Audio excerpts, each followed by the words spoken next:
What's up, y'all? First up today, we're doing some half burpee mountain climbers. We're gonna jump back to a plank, do a mountain climber on each side, then jump our feet, back to our hands, jump and clap overhead.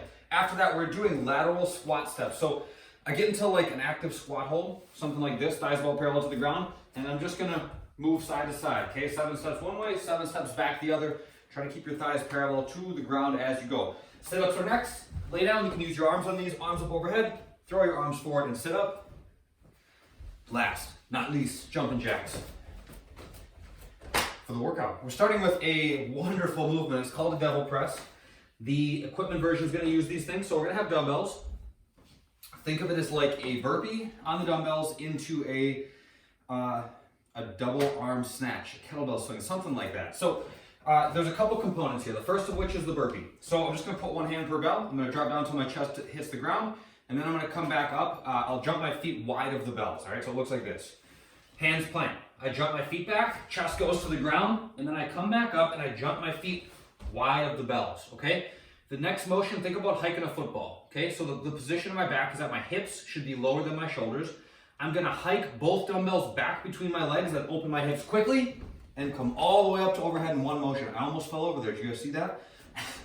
You can do that all the way to overhead, or else you can go to your shoulders and then press. So again, dumbbells go to the ground. Jump my feet back, burpee. I come back up and land in a wide stance. My hips open up quickly as I hike the dumbbells back between my legs. Go all the way up to overhead, or you can come to your shoulders and press out from there. Those are the devil press. Man, are they a good time. If I were you, I would go all the way up to overhead as much as is possible because the next movement is a push press. So if I'm doing my devil press and I get to my last rep, okay, here, after that I'm going to come down to my shoulders and I begin on some push press. So it's dip, drive and press, dip, drive and press for the push press, okay? After that, no arm sit-ups. I lay down, put my arms across my chest, try to keep your elbows flat, sit all the way up. Come down, sit all the way up at the top, all right? We're gonna go through that for 12 minutes. 12 minutes. Oh, I thought I had that wrong. I thought I was misleading you guys. 12 minutes, but at the 6-minute mark, you have to stop and do 35 hand release push-ups, and you're scoring this for total reps of everything except for the push-ups. The push-ups are just meant to break this thing up, just kind of a halfway point challenge for you to get through. So hand release adds a visually subtle challenge in, but if you're doing them correctly, it adds a pretty significant challenge. You're trying to get to the ground, pick your hands up, replant, and then push up. So you're actually getting down to full zero at the bottom. The trick is to not let yourself relax when you get down there. So here's what a good hand release push-up looks like. I'm in a plank, I lower down, my chest is on the ground, but my hips and thighs are not. I pick my hands up, I replant them, and then I push back up, okay? Here's what I see happen a lot. People come down to the bottom, they go like this. Okay, I picked up my hands, and in the process, their hips are now on the ground. So when they push back up, that happens, okay? You're working against yourself, and you're not gonna get in the resistance that you need to get better at push-ups if you're allowing yourself to snake. So set a high standard, keep your body in a tight plank as you push back up. It'll be worth your while in the long run, even if that means they're more challenging now. If you get stuck, if you can't do that, do regular push-ups, scale by going from your knees.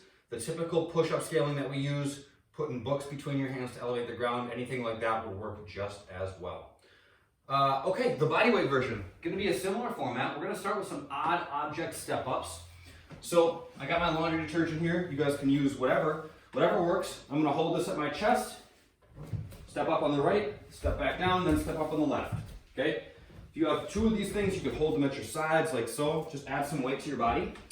After that, we're doing roll to stand. So I'm gonna lay on my back, I'm gonna roll back onto my shoulders, then rock forward quickly, throw my upper body between my knees and stand up. It looks like this.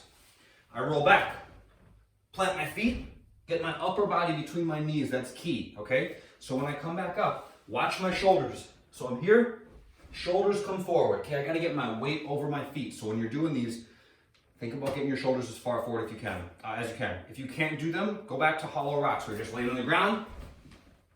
Okay, doing these instead, all right? After that, no arm sit-ups, same rule for the push-ups at the 6-minute mark. The fun is gonna be 5 minutes of 30, 20, 10 jackknives and lunge steps. So a jackknife is a one-sided V-up. I lay down here, I bring my right hand to my left foot, okay?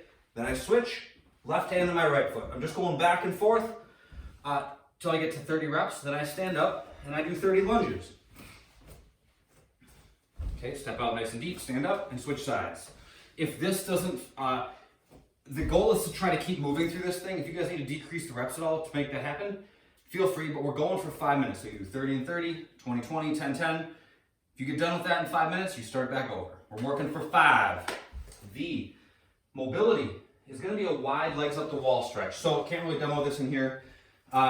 Lay with your back on the floor, legs up the wall. Okay, so your butt's like right on the wall, and then let your feet splay out to the side. So you're getting a stretch. If you're keeping your knees locked on the inside of your thighs, that's what we're looking to stretch is the adductors. It's just a very passive stretch. Don't go too far too fast. Don't force it. Nice and easy stretch.